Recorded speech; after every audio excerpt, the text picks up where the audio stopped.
This is my DIY maintenance routine. I always start with my hair freshly washed and I do the Chi and the BioSilk as heat protectants before I blow dry. That was my blow dry. This is my flat iron process. That's me all done.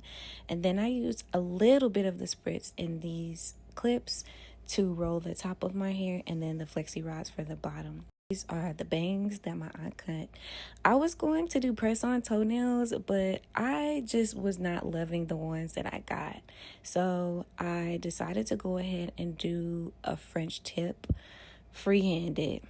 And I had a set of French tip nails, but I didn't like them, so I exchanged them for the white ones, and I still didn't want to wear those. So here I am doing a DIY pedicure.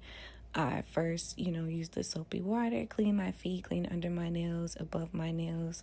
And I like to use the cuticle remover because it gives me that straight edge that I like for my French tips. Sometimes I like square, sometimes I like squoval, but here I'm just getting off the clear polish that was left on before, and then I go ahead and file my nails down with this emery board. And this is how my hair looked after I finished getting it all rolled up. And I tried to use this technique I saw on TikTok where you paint your finger, and then kind of press it onto the toe. So that's what I'm doing here. And I know this is not the best angle, but my tripod broke. I have to get a new one. But I started my wax shortly after I did my feet, and I just let it warm up while I got the tools, which is really just my wooden applicator. And then I use cornstarch just to soak up any oils. And I always do this after a shower. So all these things I'm doing after I shower. And I kind of put the wax in a few different spots because it takes a little bit to dry, especially if it's warmer in your house. I like to sit in front of the fan or an air conditioner just to kind of speed up the process a little bit. And yeah, it's kind of easy to see where you need to place the other patches, especially when you use the cornstarch.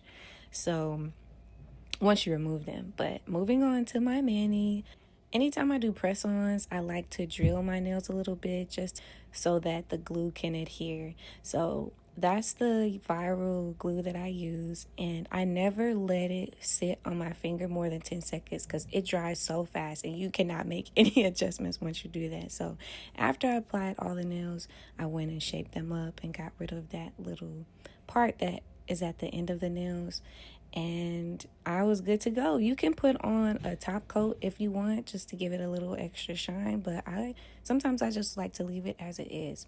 I finish up just by adding some cuticle oil to my nails, and that's it for my DIY maintenance routine. In the next video, I'll be taking down my roller set and getting ready for the day.